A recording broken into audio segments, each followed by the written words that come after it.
Scooby was looking for clues. Did you see that? Looking in that pavement for clues. Is that really pavement? It just kind of looks like a dirt path.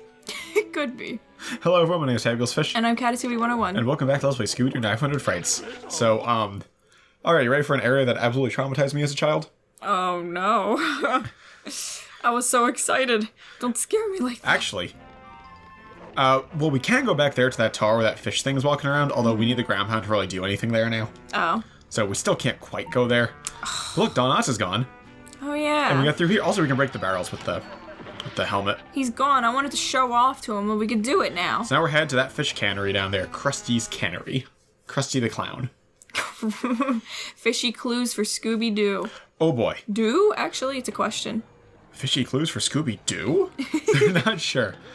God, I hated this area as a kid. Do you like it now? No. For different reasons now, though. So this area's gimmick. The gimmick is conveyor belts you have to jump against. Oh god. Scooby just looks like he's having a spaz attack. I can't really say this is the most fun part of the game. It's really not. Yeah, this game has some design problems. You kind of just jumping around. However, as a kid, I hate it for a completely different reason. Oh! Those things just jump out of the piles of fish. And no, despite what people tried to tell me in my original Let's Play, there is no way to tell which piles of fish they're going to come out of without prior knowledge. Okay? Some people try to tell me, like, you see that blue thing coming out of the fish pile there sometimes? Oh, yeah. People tried to tell me that meant there was a sea monster in those piles. No, I've seen them pop out of piles that don't have those, and I've seen ones with those that they don't pop out of. That is not an indication. Like, for instance, this pile here, nothing comes out of. Yeah, I see that. So no, that is not, there is no indication whatsoever of which ones they'll come out of. It might as well be random your first time. I mean, it's consistent every time, but your first time through, you don't know which switch. And you do it to, luckily they're only on the floor here. But you know, as far as game design goes, I do like how they serve as a punishment for you missing the platforming. Yeah, that's true. I like when a game, I mean, obviously this isn't really a horror game, it's a kid's game. Yeah. But I like when horror-ish games use fear as a punishment rather than as just like part of like the main game, if that makes sense. That's why I like the Five Nights games. They use the jump scare to punish you when you mess up. Yeah. You know, and I think that, at least the first one. I mean, I have mixed opinions on the rest of the series, but I like the first Five Nights for that. Definitely. Yeah, it does that hardcore. And I like that about this area, too. I like how it, like, as a kid, I never wanted to fall because I was terrified of those things. I also never wanted to get the snacks down there because I was terrified of them. Yeah, so it made you get really good at the platforming because you did not want to fall. I like that. I think that's really clever. Now, that said, I don't think the platforming itself here is that good. But the design idea is good, you know? Right. The core idea here is good. Now, you can use the Black Knight armor or the bunny slippers, because you're not supposed to have the Black Knight armor yet, to, oh shit, I need to get that, to prevent them from waking up. If you sneak around like this, then they won't wake up. However, my R2 button's broken, so I'm not really going to bother. Yeah. This is the same controller I used in my original Let's Play, and yes, the controller button was broken then too, and I mentioned in the original Let's Play. It's been broken for that long, I don't care. Oh my god. I don't care enough. It doesn't bother me. Most games I don't have to hold it down. I think the only one I have to hold down is this one. Because it's like, whatever, I don't use it in Sly Cooper, I don't use it in Star Wars Battlefront, those are pretty much the PS2 games I go back to. Just those two. I mean, most of the other big PS2 games, like Shadow of the Colossus was on PS3. True. And I don't know. I don't really use my PS2 too much anymore. I just have this DVD player in the basement. I saw a creepy tar monster. Yeah, you actually can't get up there yet, though. Aw. The tar monster. Can you? In the I don't think the live action movies were good, but the tar monster live action movies was terrifying. Really? Yes. Like in a good way? In a way that was a little too dark for perhaps, because he would drown people in his tar. Oh god. I mean, they don't address that he killed people, but he clearly does. Flying fish. But Flying fishmonger. I don't think flying fish actually fly for this long. I feel like they only jump out of the water for like a short time. You actually can run against the conveyor belts if you're just being persistent, but like it's so much easier to jump. Yeah. We can't get to the tar monsters until we can make it to like over there at that thing, but we can't go there yet. Not yet in the game. Oh, where? Run. What was that? Oh, because there's ice physics in here too, because it's slippery. Oh. It's an abandoned fish cannery. It's all this like rotting fish flesh everywhere. Slimy fish flesh. Yeah, I mean, fish is... I love the way fish tastes, but you gotta admit, fish is like the slimiest fucking food in the world. And a fish is kind of like disgusting, but I love it. It tastes good, and everything else about eating it sucks. Yeah. I hate the little bones in it, too. I know. Oh, I never have that problem. On only the first version of PS2, you can actually move during that cutscene. They patched that in the second version on PS2, and that's not in the GameCube Xbox version, but the first version of PS2, you can move around during that little cutscene to show you that you need to get the keys. So there's 4 keys in this level. I kind of like that it shows you there, so you just get to the end and be like, oh shit, I need to find 4 keys. Yeah. Because this is a big area, you know? And if you just follow the linear path, you'll miss the keys. You do have to come down the floor to get one, as I showed you, you know? Are there scary fish monsters down here? Yes. They're scary fish monsters till we leave the cannery. This was my least favorite level as a kid. Second least favorite. I had one that scared me more. Oh no. It is kind of creepy. It's like, where are they? Well, the fact that it's just like an abandoned, rundown fish cannery, too. Yeah. I don't know, abandoned industrial sites are kind of creepy. Oh god. Can we make that? It's them. No, we can't quite make that yet. Do we have to deal with them now? Yeah, we can deal with them. It's kind of weird you can see them in the background on one level. We can't actually interact with them.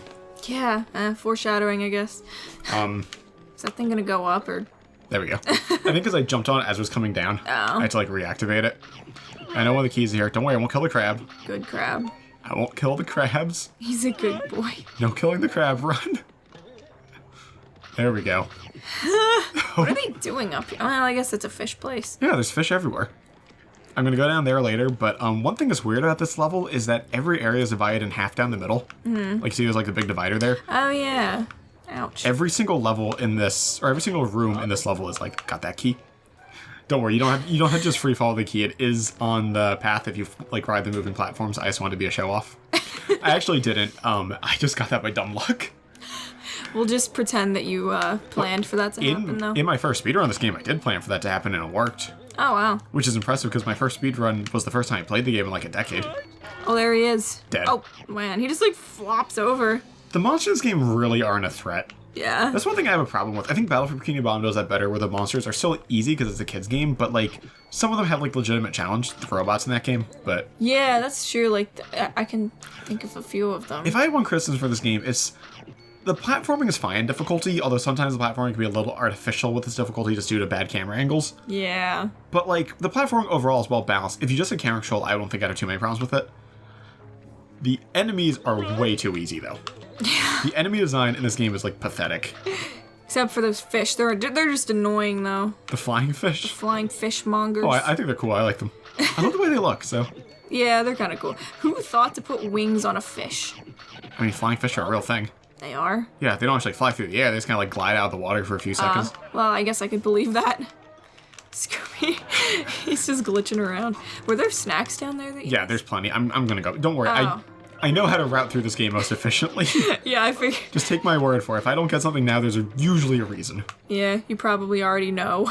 Yeah, I'm just going up there first, good to get the stuff there, and then come down here. Yeah, up there's where the crabs were. If you take that platform up. And walk this along. Oh, no one jumped out, really.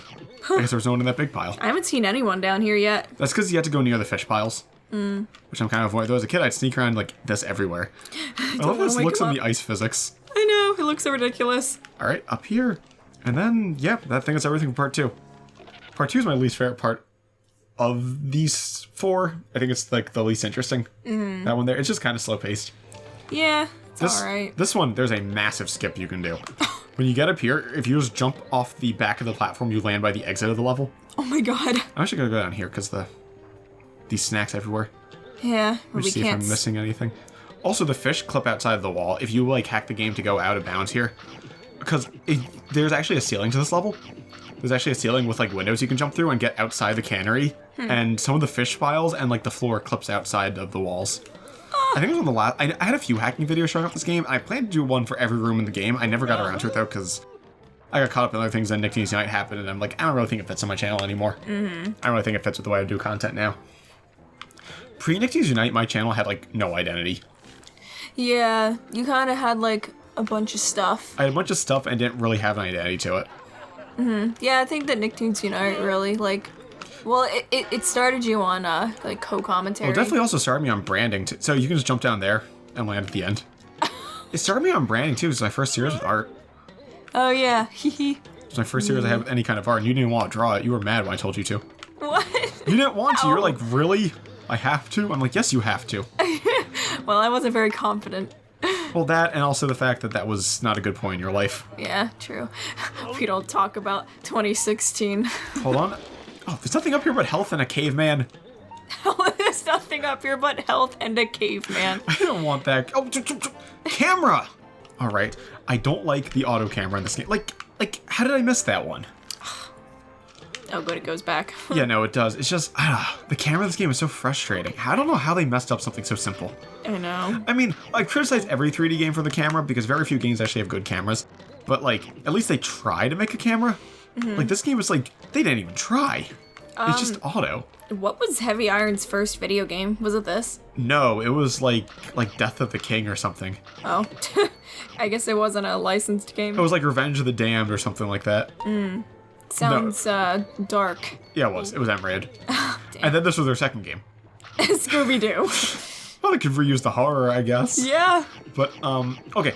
I criticized the camera in this game. Honest to God, the camera isn't that bad 90% of the time, which for an automatic camera is pretty good. Yeah. It's just when it does screw you over, it feels so cheap. You know? Like, That wasn't my fault. like most of the time, it really isn't that bad. Yeah. It's just sometimes it is that bad. And it's so frustrating. There I go. Alright. Now, I may have said part 2 is my least favorite of these, but I think part 4 is the worst designed. Oh no. This is because of the return of the conveyor belts. Oh god. And I already established, I do not like these conveyor belts. I don't think they're fun. Kinda like to play this game myself one day. If you like Battle for Bikini Bottom, you probably like this. Yeah, I feel like I would. Like, obviously there's tons of reference to the show that you probably wouldn't get because you're not super familiar with. You've only seen bits and pieces of it. Yeah, that's the only thing that makes me kind of hesitant to. But I'd say this: if you never watched SpongeBob, Battle for Bikini Bottom, still like decent 3D platformer. Yeah. It certainly loses a lot of the charm, but like most of the level design holds up and the physics are good. This game runs on the same engine as Battle for Bikini Bottom, Yeah. so like the physics feel very similar. And I'd say the level design philosophy is good too. Now, don't get me wrong; I think both games have their faults. I think Battle for Bikini Bottom has 9 levels, 2 of which are awful. Yeah. The Dutchman's Graveyard and the Kelp Forest are really poorly thought out. Oh yeah, with the wall jumping. Yeah, because the wall jumping physics just don't work. This game, don't get me wrong, this game is good. It has a part where it stops being good, though. Oh. We'll get there. We'll get there. I do think there's a part, like a definitive point where the game just completely falls apart and isn't fun to play anymore. Oh no. And we'll get there. I'll point it out. But How far is it into the game? It's immediately after the second boss. Like, as soon as you're in the second boss, you might as well stop playing the game because you're past the good part. Oh, it's like that's only like halfway though, because there are only No. 4 bosses. Yes, but the second boss is really close to the third and fourth bosses. Oh. It's the shorter half after that, if that makes sense. I say the halfway point's when you get the ground pound. And you get the second boss like a ways after that. So most of the game is decent. Yeah, because I say the second boss is actually the 3/4 mark. And the third and fourth bosses are both in the last fourth. So overall good. Now anyway, I haven't been talking about breaking this game enough yet. So up here, you can get up here early. How are you? You can just jump up there though. Yep, well you're not supposed to. I was jumping off the wall. I was like clipping into the wall a bit. Gotcha. I didn't notice that. Like look. Oh my god. And you can get back here and get a few snacks early. I don't know if it's possible to clip all the way up here. If it is, you can get a whole bunch. Oh my Probably. god.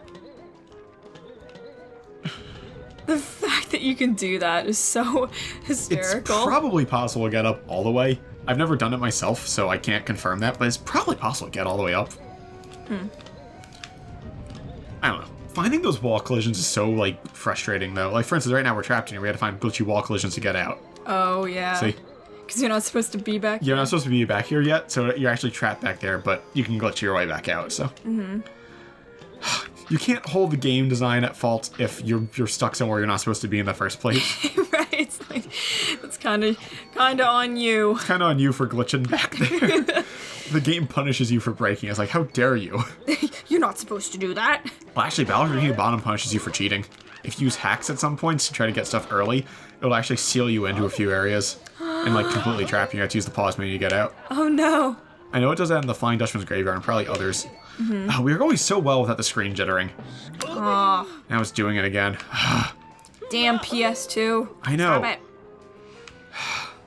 it. Someone please send me a new backwards paddle PS3 so I can record more PS2 games. Only a reason, because then I can record more PS2 games having to deal with an actual PS2. Yeah. I like so much of the PS2. I'm not a fan of the way the PS2 itself has been built. You know, I do want to cut this off. No, we're gonna go to the next area. Alright. Because there's hardly anything to show there. Good. There's hardly anything to show here. We're at Fear on the Pier again. I read that as farts on the piers. Do you remember Fear on the Pier? Yeah. Oh. We're in part 1 now. We went See, to look, part 2 back there, you before. can actually see parts 2 and 3, and they're fully modeled. You go back there and they're fully collision. There's no enemies or tar. What? Yep. Is that cool? That's so cool. Looks like a roller coaster back there. No, that's Fear on the Pier parts 2 and 3. Huh. Oh, hello, Now, fish. I'm not going to actually go into parts 2 or 3 yet. Don't get me wrong, there's plenty of stuff we can do there now that we have like new powers, but I'm gonna wait till the end of the game to go back when I kind of go back to every area. Because we don't need to go there for anything, it's just a few optional snacks. And we can't even get all the snacks in part 1 yet, so like what's the point? Yeah. You know? I just wanted to show off that this is here, because in there is where the next episode is gonna be. Through that like cave. Ooh. We're going to a cave next. Spooky. But going through here, this brings you to part 2. And you can actually kind of see up there on the side of the screen briefly, you can see where like the crabs were and stuff. Oh yeah, that's Bill's boat shop, by the way. That is Bill's boat. Oh, that's where you rented a boat from. Remember to sail around the Cannery before? Oh. Is that cute? Yeah. Anyway, what's all this over here? How did I miss all those? Snacks. There we go. Yes, that's so satisfying. Ooh, more Scooby snacks. And look what's up here. Keep out. Geez, Scoob, you found a one-way shortcut to the courtyard outside Mystic Manor. I don't know what the point of this is because you have warp gates everywhere. Oh yeah. And also, I don't know how this works logically. There's no caves on Mystic Manor, but you used to Pier here, in front of the dock. What? Doesn't make an ounce of sense. I don't even know what the point of that is. You have the warp gates. Yeah, what is the point of the shortcuts then? I told you, the warp gates should have been something you don't unlock. You know what, they should have been the reward for fighting the third boss, because the third boss reward is terrible. Really? Yes. Oh god, don't spoil it for me. I want to be surprised. See what else the professor invented? Well, he invented goulashes. He invented what? Goulashes, the boots, the yellow boots. Oh yeah. At least those make you not stick to tar, so I guess there might be some cool science in there. Yeah. But so far he invented springs, a helmet, a shovel, Like, bunny slippers. these are all things that existed. Yeah, the professor's a tool. See you on the next episode. Bye-bye.